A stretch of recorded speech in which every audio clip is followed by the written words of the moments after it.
de buscar lo que son algunos marcadores genéticos. Ujú. ¿Cómo es que llegaron a la sospecha que posiblemente había ese factor gen en la condición endometriosis? Pues bien interesante. Estudios preliminares hechos por otros grupos científicos alrededor del mundo, pues nos llevaron a pensar de esa manera. Por ejemplo, lo que te comenté, las pacientes con endometriosis que tiene una hermana o una madre afectada, lo que se llama un familiar de primera línea afectado, tienden a tener una severidad mayor y tienden a ser diagnosticadas más temprano. Entonces, esa severidad mayor nos llevó a pensar que hay algo genético en esa predisposición. También se han hecho estudios de gemelos, o en este caso gemelas. Y entonces, por ejemplo, estos estudios se hicieron en Inglaterra. Se estudiaban pares de gemelas fraternas o idénticas. Y en las idénticas se encontró que había mayor concordancia. Quiere decir que las gemelas idénticas tenían mayor probabilidad de, si una tenía endometriosis, la otra tenerlo, que la fraterna. Y eso pues también es una indicación de que pudiera haber un rol de la genética en esta condición. Definitivamente. Exactamente. Entonces, pues, de ahí surge la teoría, pues tienen, bueno, porque hay muchas, ¿verdad?, en condiciones que tienen una base genética. De hecho, se dice que todas las condiciones, todas las enfermedades, excepto trauma, en el humano tienen una base genética.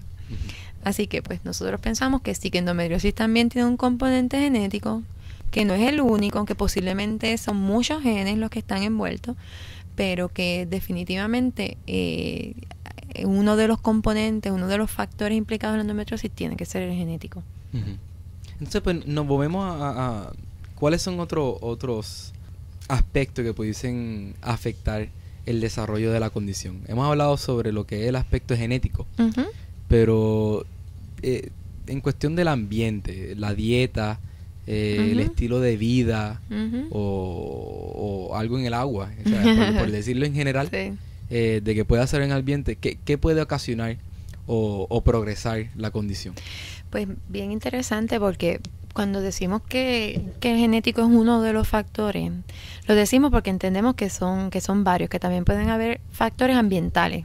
Como bien tú dices, pues la dieta, por ejemplo, podemos pensar, o el aire que respiramos, o el agua que tomamos. Y en muchas otras condiciones también se está viendo el rol tan importante del ambiente en la progresión o exacerbación de la condición. Y entonces ahora, más recientemente, está surgiendo un concepto bien interesante que se llama epigenética. Epigenética quiere decir literalmente por encima de la genética.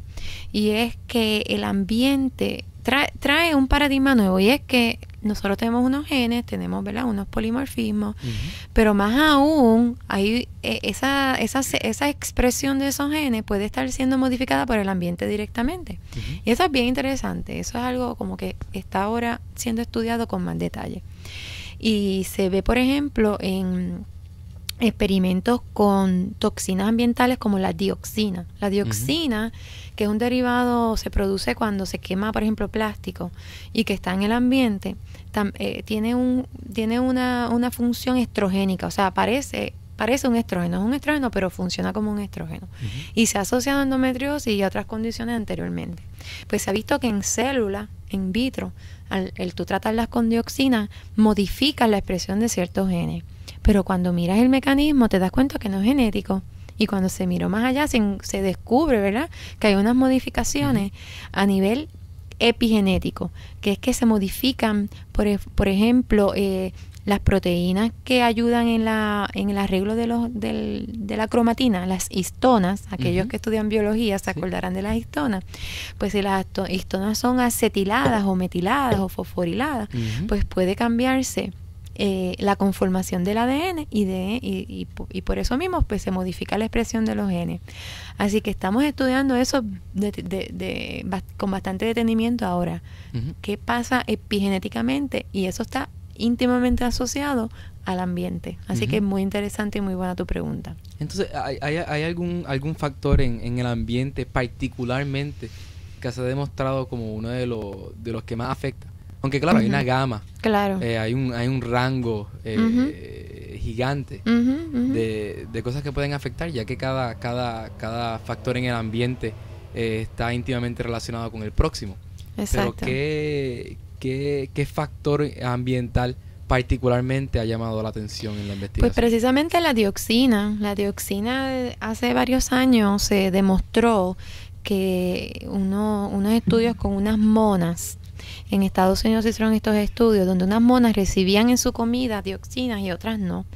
Y cuando al final de, no recuerdo cuántos meses, que entonces sacrifican a las monas, ven que estas tienen más endometriosis, las que tenían dioxina en su alimento que las que no lo tenían.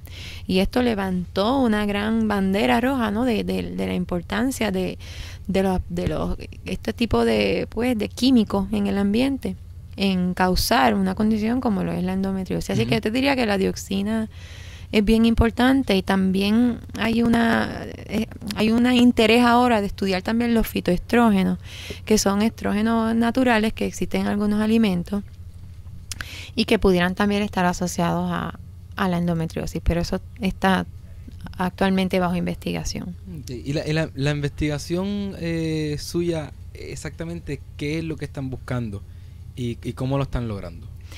Ok, pues el primer proyecto, que es el de genética, pues ya más o menos te expliqué, ¿verdad? Se reclutaron las familias y se obtuvo el ADN y se están haciendo los análisis de las mutaciones para luego hacer estudios tipo asociación, son estudios epidemiológicos, estadísticos, donde decimos, mira, si tiene esta mutación X, pues la probabilidad de tener endometriosis es tanta, ¿no? Pero sabemos que eso no es el único mecanismo, ¿verdad?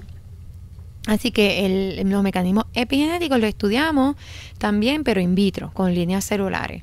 ¿Qué está pasando con las líneas celulares? ¿Cuál es la expresión en estas líneas celulares de las enzimas que modifican las histonas, por ejemplo? Eso lo estamos estudiando en líneas celulares y también en tejido de endometriosis que se obtiene de pacientes durante la laparoscopía. Esto en colaboración con ginecólogos obstetras de toda la isla. Otro aspecto que estamos mirando, que no te lo había mencionado, y que también es tiene que ver con el ambiente y el estilo de vida, es el estrés. Estamos tratando de ver cuál es el rol del estrés en la exacerbación o la causalidad de la endometriosis. Y para eso utilizamos un modelo animal. Tenemos un modelo de rata, unas ratitas que le inducimos endometriosis. Pues ¿cómo lo hacemos? Pues quirúrgicamente, porque las ratas no menstruan y no les da endometriosis espontáneamente, así que le inducimos endometriosis. Y luego a un grupito de estas ratas con endometriosis le causamos estrés psicológico, y a otro grupito no. ¿Y cómo le causamos estrés? Debe ser tu pregunta, ¿verdad? ¿Cómo le causas estrés? Me imagino que esa va a ser tu próxima pregunta. Pues la ratita las ponemos a nadar en una piscina. En las ratas resulta que eso las causa un estrés increíble. El agua o el sentirse que se van a ahogar. Y el hecho de que no se pudiesen salir. Y que no pueden salir, están exactamente. Entonces tenemos un protocolo donde esas ratitas pues las ponemos a nadar en una piscina especial, está especialmente diseñada para estos experimentos. Y las ponemos a nadar por un minutito, 10 minutitos, pero descansando entre cada corrida. Y entonces por 10 días les estamos causando este estrés psicológico de que tienen que nadar para poder sobrevivir. Y entonces al final de unos mes más o menos, luego de este tratamiento de estrés, evaluamos el tamaño de las lesiones de endometriosis que tienen estas ratitas, y ya hemos visto que las ratitas que están en estrés, las lesiones son más grandes. Así que estamos viendo que el estrés está, por lo menos en este modelo animal, está causando un empeoramiento de los signos de endometriosis. Y claro, y como dice la palabra, sirve como un modelo. Que están haciendo la asociación que posiblemente, aunque hace falta una confirmación de los resultados, de que en el ser humano, en una persona, en una joven, que el estrés puede progresar la condición. Exactamente. Y entonces se dejaría entender que reducir el estrés, ¿no?, en la vida de las personas es beneficioso, no solamente en general en los aspectos de la salud,